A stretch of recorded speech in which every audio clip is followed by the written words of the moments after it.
Welcome to the second part of the fourth video of the series Functions in JavaScript.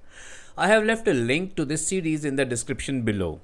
Now in this video, we will resume learning about functions as first-class citizens and starting with the topic of returning a function as a result from another function.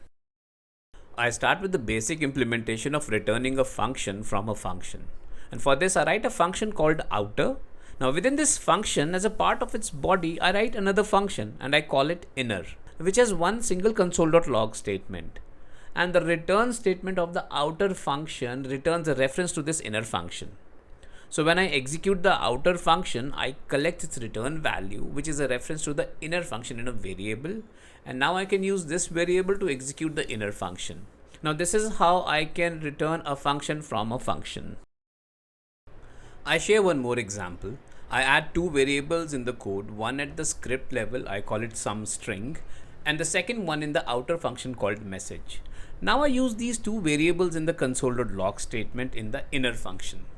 Do you think this will work? I suggest you to pause the video here and guess why or why not this statement will work and what is the reason for the same. In the earlier videos, we learned that the variables declared using the let keyword has a block level scope. So the variable message in our example exists within the scope of the outer function. And I'm calling the inner function after the outer function executes. Yet the inner function executes with no error. How is this possible? So let's look at the debug window. I have set the breakpoint at row number 10 where I'm about to call the outer function. And at present, the execution is paused at row number 7 where it's about to execute the return statement.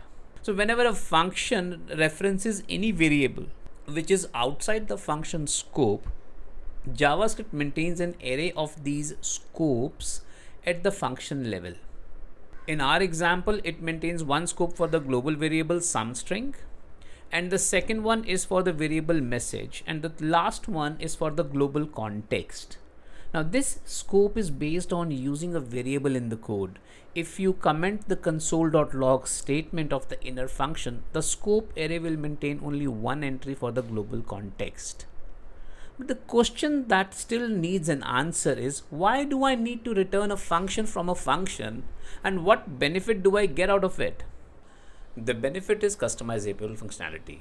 Let's understand this with the help of a small program. Here I write a simple log function that accepts two parameters, a prefix and a message. And I call this function to log message. Now for each message, as I type the prefix, I repeat this for every message, and it is possible that I can type incorrect prefix for these messages. To address this concern of typing incorrect prefixes, I can customize the functionality of the program. And for this, I write a new function that will accept one input, the prefix. And based on this input, this function will return a function that will take care of the prefix whenever I log a message. So I name this function log message creator. Within this function, I write a new function which accepts one parameter and returns the log statement using prefix and the message. Finally, I return this function. I have written a function with a name for easy understanding. You can write an anonymous function as well. So when I call the function log message creator with the prefix info, it returns a function reference where the prefix has already been set. Just to remind you, this is possible by the closure feature. So when we return a function from a function, the inner function forms a closure where it remembers the environment when it was created, which includes the variables, and the prefix is made available from the closure. Now coming back, when I execute the function info log, it will print a log statement with info prefix. Now this makes the code cleaner as I'm not repeating the prefix for every message and reduces the chances of error. I have added one more example of customizable functionality in the source code shared on GitHub. The link is available in the description. Now it's the quiz time.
Now we will talk about including functions in a data structure.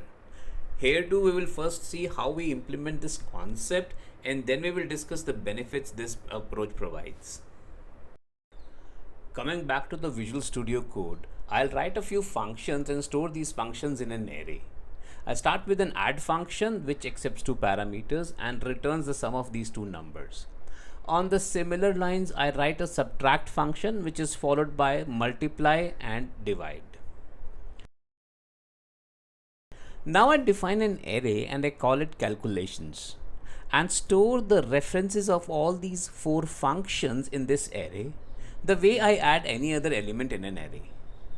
Not only this, but I can also add a new function using the push function of the array.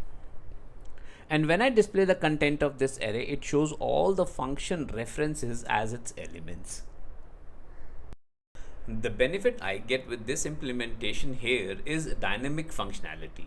Now let me demonstrate this with the help of an example. I write a function random number int. Now this function generates a random integer number within a given range specified by its two parameters. I'm using this function to simulate a program functionality that returns a number based on its logic. And I use this return value as an array index to choose a function to execute. And I call this function with the parameters 0 and 5, and it will return a value between 0 and 4. I'm using this range because the array has only 5 elements. In this instance, the function returns index value 2, which calls the divide function. With this, I wrap up the video, and let's summarize what we have learnt in this video.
Thank you for watching this video. If this video has helped you, please like it. If you think this can help any of your friends, do share it.